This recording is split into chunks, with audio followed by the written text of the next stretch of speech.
With the Golden State Warriors clinching their playoff spot after a win against the Memphis Grizzlies, they are set to play the Houston Rockets in the first round. And looking at all the competition in the West, that looks like the best case scenario for the Golden State Warriors. So everything seems to be looking great for them. But there is just one problem, and it's Jonathan Kuminga. What is good, guys, and welcome back to another video. And before we get into everything, make sure you guys like the video and subscribe like I always say. We're growing the channel every day, and it helps me out, so be along for the ride, and let's get into it. So if you've somewhat been following the Golden State Warriors recently, you are aware that Jonathan Kuminga has not played one single minute over the last 2 games, and these last 2 games have been very important to the team. So him not playing just shows like he might not get a lot of minutes in these playoffs coming forward. And the tweet that I saw that was interesting when I was scrolling on Twitter was from Jake Weinbach. I don't really know who this guy is, but he made a good point saying, "It's still a bit of a shock to me that Jonathan Kuminga isn't seeing the floor for the Warriors. Kuminga is set to become a restricted free agent this summer after averaging 15.3 points per game on 45.4% shooting. It seems unlikely that he'll be back with Golden State." And this is where we get into this video right here. Because me personally, I'm a Golden State Warriors fan, and Kuminga is one of my favorite players, but it does not seem the same for a lot of other Warriors fans, as I've been seeing a lot of hate towards Kuminga ever since Jimmy Butler came to the team and Kuminga has returned from injury. Because Kuminga has not been playing his usual self, I will admit, but it is hard for him to adjust, especially because Kerr is not giving him the normal minutes he used to get before, the Jimmy Butler trade. Obviously, the Warriors are winning a lot more since the trade, and obviously it was the best trade possible that they could have done. But for Kuminga specifically, it is very difficult for his game to adapt, and I'm not really sure why, but I really hope to see him back in the rotation during the playoffs because the West is going to be a bloodbath, and I think Kuminga brings a certain different type of versatility that the Warriors do not have, because obviously they're going through their players, Jimmy Butler and Steph Curry, who basically carried them in the play-in win over the Grizzlies, and the Warriors are going to need another scorer, another guy who can score at will, and that's exactly what Jonathan Kuminga brings, as he averaged 15 this season, but before the Jimmy Butler trade, his stats were way up than that, and last season he was also a 16 point per game scorer on way better efficiency. So Jonathan Kuminga at his best could definitely bring another 10 to 15 points per game in these playoffs. And after the Clippers lost, Steve Kerr actually had something to say about Jonathan Kuminga not playing in that game, and I'm going to play it for you guys really quick, and then we're going to decipher it or talk about it after. So when you get to these type games, you tighten up the rotation and you play your guys and you go for it. And was that a direct result that Jonathan's not going to play if the guy he usually subs in for isn't going to come out of the game very much, or was there other reasons why Kuminga did not play tonight? We've just found a group, with since Jimmy got here, that we're pretty comfortable with. Guy didn't play either. Guy's been our highest plus minus guy over the last 2 months. Both he and JK have been really impactful players for us, and doesn't mean they're out of the loop going forward. It's just this is how this game played out.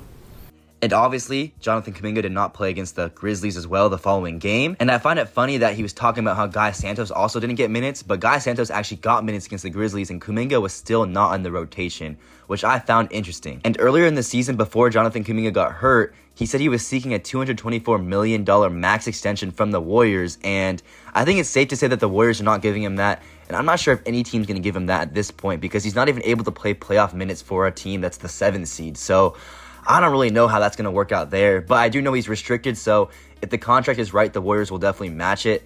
But I just think if Steve Kerr never really had plans to play Kuminga in the playoffs, he should have tried to push for a trade during the trade deadline, because I feel like ever since Kuminga came into the league, it took him a long time to crack the rotation. Kerr was never just going to give him minutes right away, and obviously that's rightfully so. Rookies on a championship-level team shouldn't really get minutes right away unless you're some star Victor Wembanyama type of player.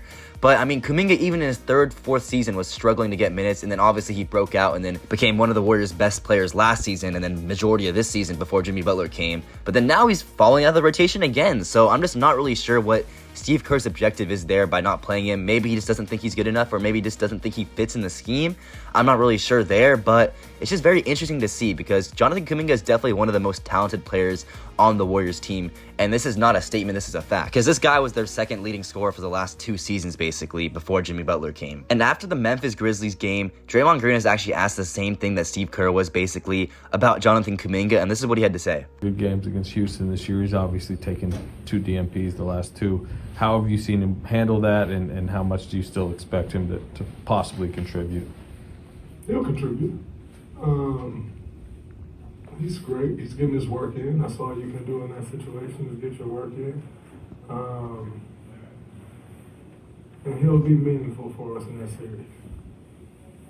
I have zero doubt about that. I think the challenge for him is to stay mentally engaged, as is for anyone in that situation. But I have zero doubt in my mind that he's going to help us in this series. He will 1,000%.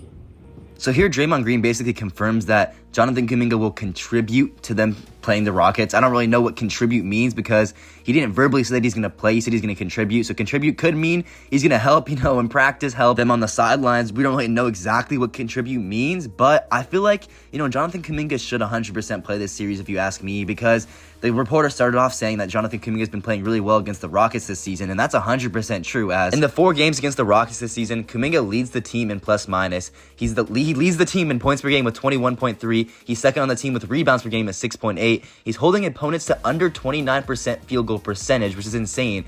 Not only is he a great offensive player, he's a great defender, and in a series against the Rockets, that's going to matter a lot. And in the Warriors' last loss against the Rockets, he was actually plus 9 when the Rockets basically killed the Warriors towards the end of that game. So if Kerr does not play Kuminga at least some decent minutes against the Rockets, I'd be very surprised, because the Rockets are all athletic, good defending forwards, young forwards, and Jonathan Kuminga could basically combat that because he's basically the same thing. He's shown that he can play good against the Rockets, in the past. So, I feel like he needs to get good minutes if the Warriors want to win this series. And, Steph Curry basically got put in a chamber against the Rockets last time because the Rockets were just throwing out athletic forwards against Steph Curry. So if you have Kuminga on the floor, he can bring versatility to the offense and basically, help the Warriors win in that way. Draymond also mentioned that, Jonathan Kuminga needs to stay mentally engaged, and I'm sure it's hard for him, especially because he knows he's a very good, talented player, and he knows that he's up for a contract this coming season, and the fact that he's not playing probably hurts him mentally a lot.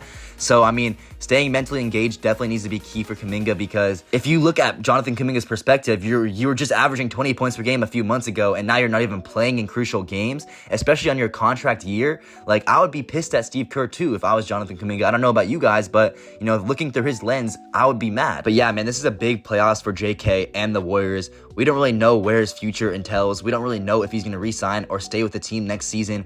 We don't know if they're going to try to sign and trade him. We don't know exactly what they're going to do with him. But I guess this whole playoffs will basically tell us what's going to happen. But yeah, let me know in the comments what you guys think about this. Jonathan Kuminga, in my opinion, should definitely be playing. Maybe you guys have different, opinions than me. So let me know in the comments down there. Make sure you guys like the video, subscribe, do those things. And yeah, we out.